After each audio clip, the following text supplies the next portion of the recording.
Okay, going way fucking back, like to the first part of the game, you learn why Steve was imprisoned on the island. I'm sorry I forgot all about this. I just didn't realize that my memory of the game was that poor.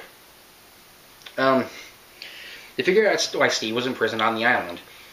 I think Steve's dad was kind of embezzling money from Umbrella. Great fucking idea. Although I don't think he knew what Umbrella really was. No.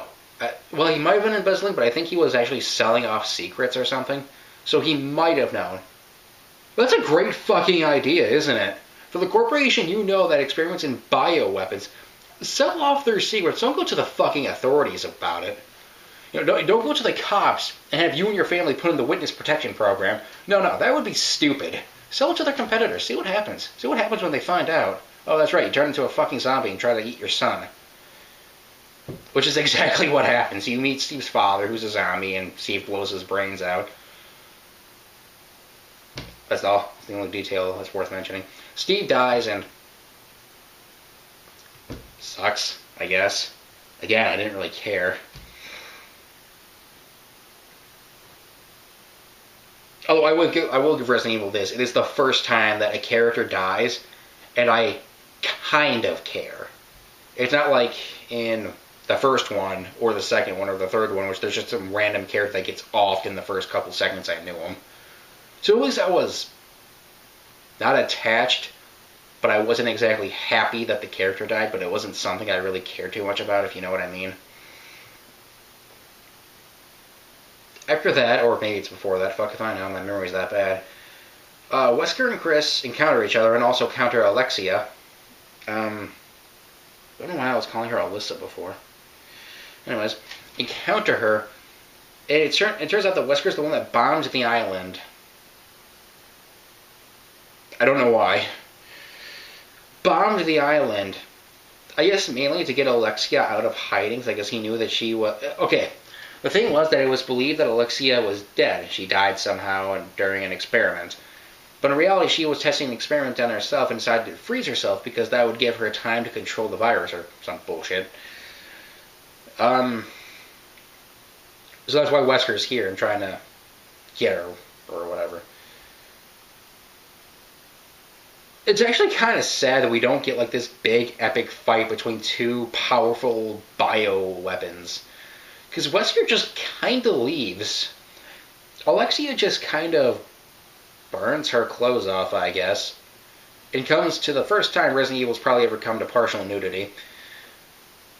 She kind of looks like she's the Jolly Green Giant's girlfriend. If she could bleed fire. Which I'm not quite sure if that's the kind of woman you'd want, but to each their own. She just kind of throws fire blood at you. Like her blood's normal, as soon as she throws it, turns into fire. I don't know why, but it kind of reminds me of Inuyasha's Blades of Blood instead, except, you know, they're fire and doesn't harden the blood. Although Resident Evil's is less ridiculous. You beat the shit out of her, she pisses off. Something that's weird is that Chris comments, at least in the remake, why do I keep calling it the fucking remake? In the Dark Side Chronicles, and how it looks a lot like the mansion in the original game. It kind of does, but not really. He says that, like, he'll at least know his way around. No, you won't. No, you won't. It's weird because the way he mentions this is that it's just like a really long hallway. Like, I guess it does kind of resemble the area in which the dogs bust through the windows and which everyone says is the scariest moment of the Resident Evil games, even though it's not scary and it's the, honestly, like, only attempt at being scary the game does. That being jump scares. That don't work. Jeez. Man, my throat's dry.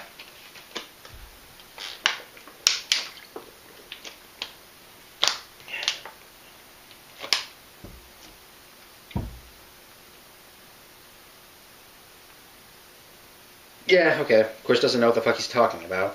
You move on. You find, you need to blow up the base, because why the fuck not? And guess what the fucking password is? It's actually Veronica. I don't even need to find the fucking note. I just need to look at the fucking cover of the box. I don't know, that seems kind of stupid to me. Although it's not as stupid as putting the codec message on the back of a box, but that's another game entirely. That's just kind of good through and through. But again, I'm getting off topic here. Although I did want to do a game history of the Metal Gear series. And damn it, focus! You come into a fight with Alexia. Oh, before I forget, Nosferatu was originally Alexander Ashford, who was the twins' father.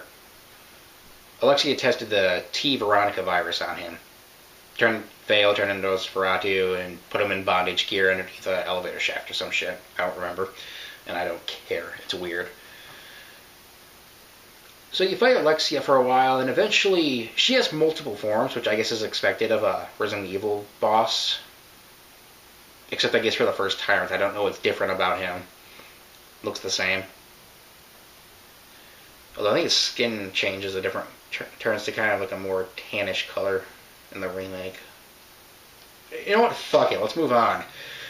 You fight her, she keeps turning into a bunch of different forms, turns into a dragonfly or some shit.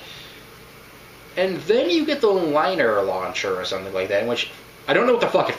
Excuse me. I don't know what the fuck it fires, but I guess it's pure energy or some shit. And that can kill her in one shot. Problem is, you got the self-destruct sequence going, so you probably don't have much time, and she's constantly flittering about. She does not stop. Like, you have to fire. You have to be ready at all fucking times, and it gets annoying.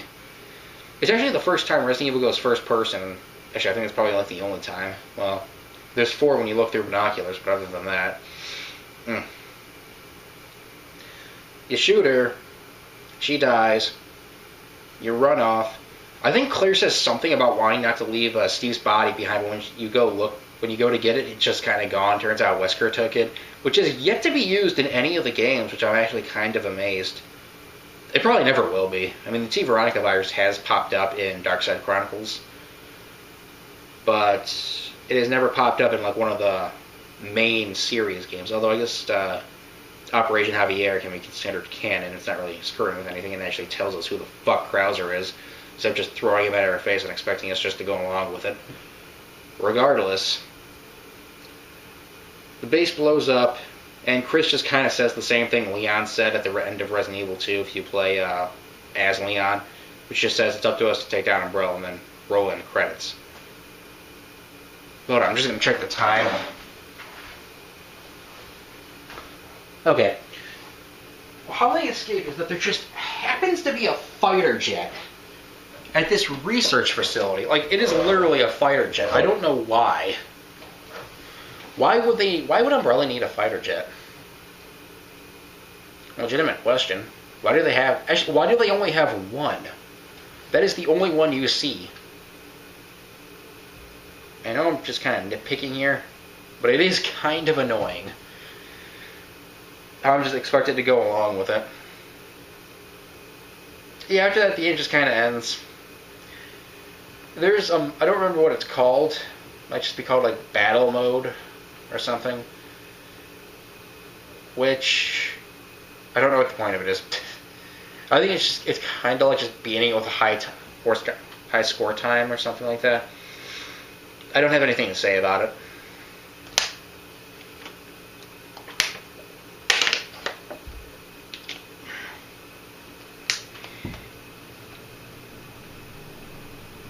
Yeah, I think that's all I've got to say about Code Veronica. I'm sorry it wasn't as informative about this as I was with the other games, but like I said, it's my least favorite Resident Evil game, so I haven't played it all that much. Kind of sorry.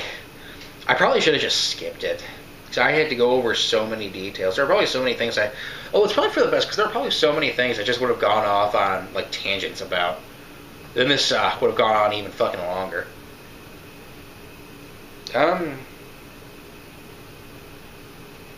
Yeah, that's it. I'd like to thank you all for sitting through the Resident Evil video game history, which is my part of the anniversary special, which was fucking months ago when Jason finished his in one day. But then again, his was less informative than mine. I don't remember how porn suddenly came up. And I am spitting a lot. I gotta stop that. Yeah, okay, like I said, I'll probably do this for the next anniversary special, like do 4, 5, and 6 Revelations. Well, I guess it'd be 4 Revelations, 5, and 6. I think. Yeah, that's it. Me and Jason got some other things we've been working on. We did a Let's Play. I'll be putting that up shortly after this, or maybe it'll be about a fucking month. In terms of reviews, I know we said something about doing Resident Evil 6, but I don't think Jason's even bought the fucking game yet. I am saying the F word a lot. Anyways, like I said, thank you for joining me. I honestly had a pretty good time going over the games and actually noticing a lot of faults with it that I never would have. Well, till next time.